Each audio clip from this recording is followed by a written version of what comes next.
Hello, welcome to Far Cry 4 After the Bell.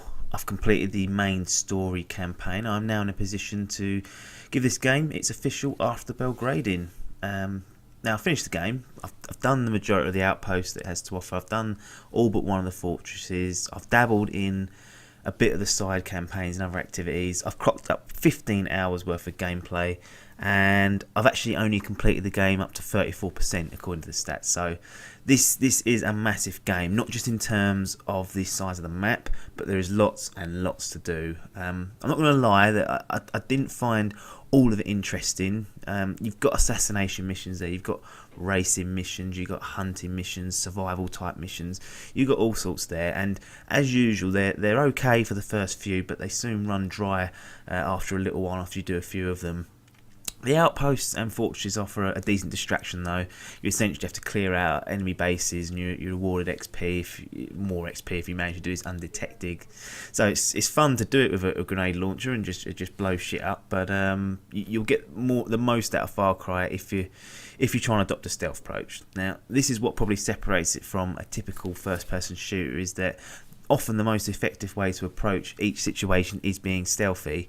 When all hell breaks loose, the controls are a tad loose, so it's a bit wavy and whatnot, and this maybe is a design choice, but you'll definitely have a much easier time staying alive if you take it slow and steady. It is a little bit inconsistent for me though. Sometimes the enemies were bordering on being blind and not seeing me, whereas other times they had eyes like eagles. The silence of the sniper rifle causes a bit of a stir in the camp when you use it, so that doesn't really work, and it only really leaves you the bow and arrow as your true silent weapon, which I must say is awesome to use, but you've got to obviously get in close to use it. It's a nice change, and it is entertaining, but it's certainly not perfectly implemented.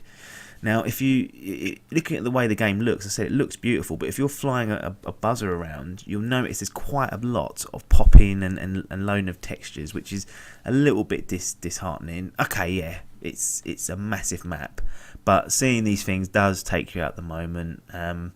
Other sort of small complaints that you can climb up and onto certain platforms, but not all of them. So sometimes you can't even get up and over a basic wall.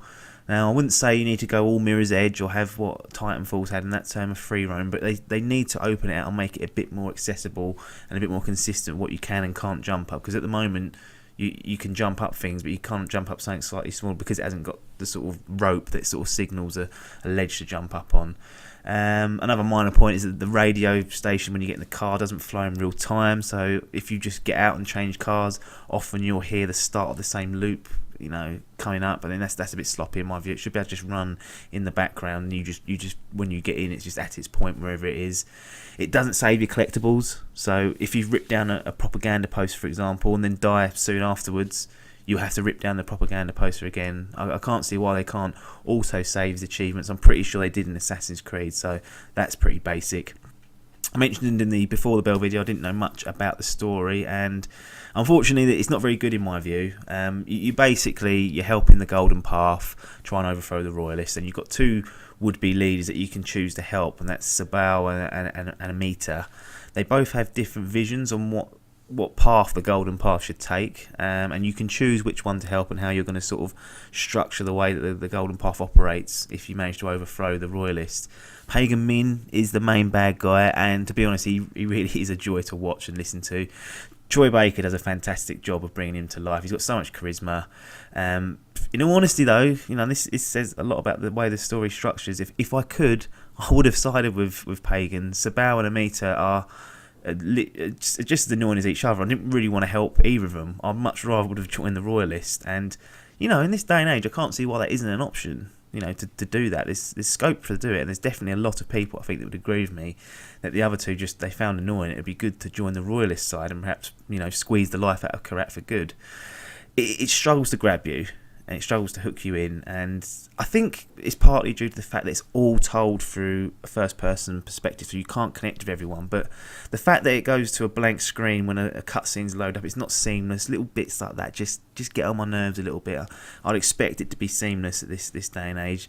The chap that you control, RJ, is he's got about as much charisma as a wet piece of lettuce. The highlights that are your encounters with Pagan Min, and unfortunately they are few and far between throughout the main campaign. Looking back, I mean, I've given this game a bit of a kick in here, but what I have mentioned above, apart from the story, in my view, are minor details. These minor details do not stop the game from being an entertaining game, and it's very solid. If you love exploring, if you love big open worlds, if you love stealth, if you love collecting things, you'll have an absolute blast with this game. And apart from the two particular campaign missions where I really was losing my shit with, I did enjoy the bulk of these. The story's throwaway, but it had you going out and doing some interesting things. The minor details do, however, stop Far Cry 4 from being a great game, and as such, Far Cry 4's official After the Bell grading is silver.